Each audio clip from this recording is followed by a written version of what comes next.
Okay, so last time we left off, we were talking about artificial selection or selective breeding, and it is what is responsible for us being able to take all of the wolves, wild wolves, and domesticating them to create all the different dog breeds. It is also what is responsible for us being able to take wild corn that looks like this and creating all the different variety of corns we have, and taking our wild mustard. Oh, whoops, thought I fixed that. And creating the different types of vegetables that we have today, which is the um, Brussels sprouts, some kale, and broccoli, as well as cauliflower and some root types of vegetables that we like to eat. So, how do we do this? Again, we go through and we look for characteristics that we desire in organisms in life, and we mate organisms that exhibit those characteristics until those characteristics become common. And if we can do this, then why can't nature? Okay, and so what we're going to do over the next couple of days is we're going to talk about how nature is able to go in and do the same stuff that we do in a lab. Okay, and so we're going to take a look. We're going to kind of take a look at populations. All right, a population is a group of organisms of the same species. Okay, and so when we talk about the population of elk, it's all the elk in a defined area. It's not the elk and the deer and the cattle and everything. It's just the elk. And so when we take a look at this, it's important that we watch just the populations. Okay, so just one particular species is what we're going to look at. And we're going to look at how these populations can change. Now, to understand what's going on here, it's important for us to understand a whole lot of different kinds of science and how it all comes together and plays a role in what we look at. Okay, so we're going to do that today. All right, so the first thing that we're going to see are scientific researchers. The first one that we talk about is, he goes by the name of Thomas Malthus. You need to know him as Malthus. Again, I'm not going to be concerned that you understand the dates. I do this as a perspective in time. And what Malthus did is he studied populations. And what he thought, or what everyone thought, I guess, at the time, was that populations grow at a steady rate. And so over time, as time goes on and the amount of food that's available, populations will just go and increase at a steady rate. But what he found through his research is that it doesn't increase at a steady rate. If a population is given all the food and resources that they need in order to survive, what he finds is that the population is going to increase faster than the food supply can increase. Okay, and so what we see this is that we start off in a slow state, we start to go a little bit faster, and then all of a sudden this graph is going to skyrocket, and this is what we refer to as exponential growth. Okay, and exponential growth is defined as a population that doubles every generation. Okay, and depending on what the generation of that particular species is, every generation it's going to double. Okay, where have we seen this graph before? Well, hopefully you've been paying attention to the world around you, because if you take a look at these graphs right here, if we look at the graph in South Korea, we go here and then all of a sudden it starts to skyrocket. We see the same thing in Iran, in Spain, in the United States, and Italy. And yep, this is your COVID-19 and the progress that the virus is making in the populations of humans. Okay, so humans are its food source and COVID-19 is its own species. All right, bet you never thought that you'd have to use science and math, huh? Well, here it is in the real world.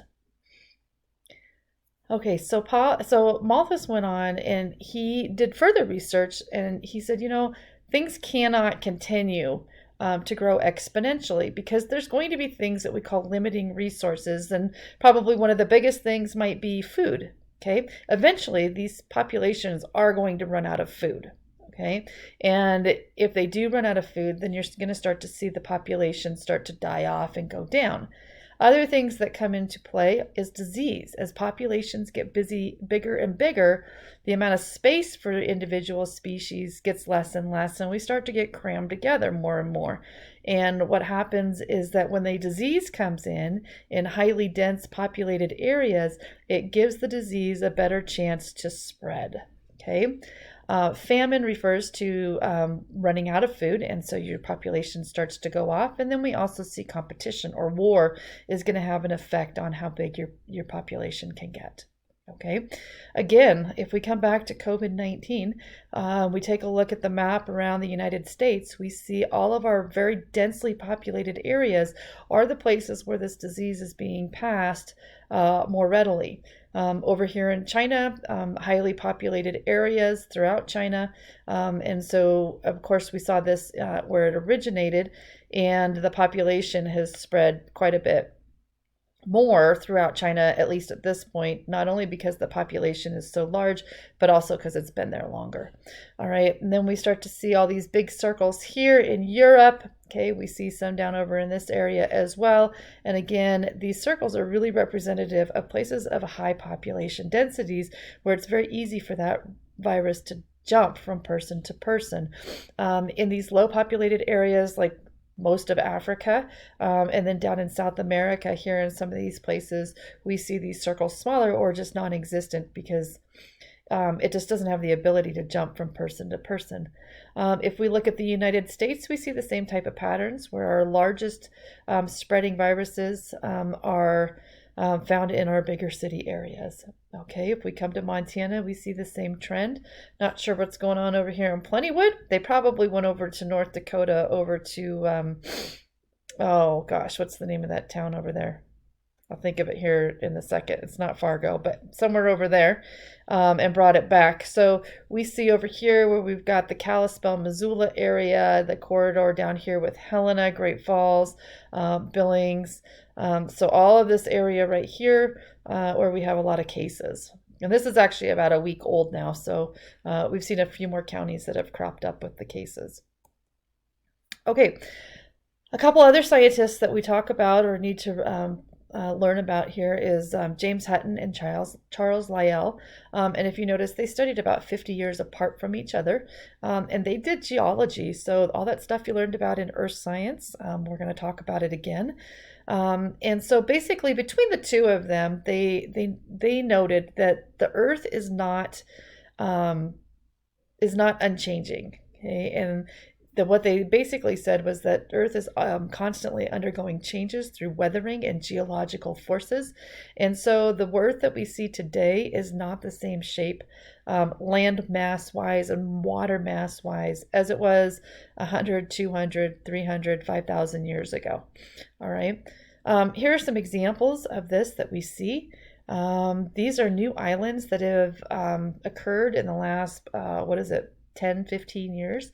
In 2014 here up in the top left, there was a new island that sprung up over on the South Pacific, and it's now 120, it's got a 120-mile summit on it, and there is no plant material or anything living off of it yet because it's still kind of an active volcano, but it has come up out of the ocean.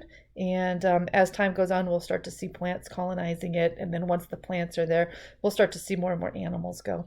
In 2013, an eruption off of Japan lasted for more than 2 years and created a new island that is called, I don't even know, Niijimi, an N with a lot of I's in it. And it actually started off as two separate islands, but as it has grown, the two islands have merged into one, and it is now a 12-mile island, which actually is a pretty good sized piece of land. Okay. And then in 2018, just last year, we saw the big island of Hawaii going through its eruptions. It is still currently not spewing stuff into the air, but the lava is coming down. It has created over a mile of new shoreline on the big island. Not anything that you're going to want to go sightsee tour or whatever. I guess I would go see it because it's kind of cool, but it's not going to be your nice Hawaiian beach looking area, but eventually it will be as the weathering processes take over. Okay. Some local areas here in 1959, an earthquake hit Yellowstone National Park and devastated the area. It formed what is called Quake Lake when the Hebgen Fault gave way. And so in this top left picture, you can see where this entire mountainside slid away.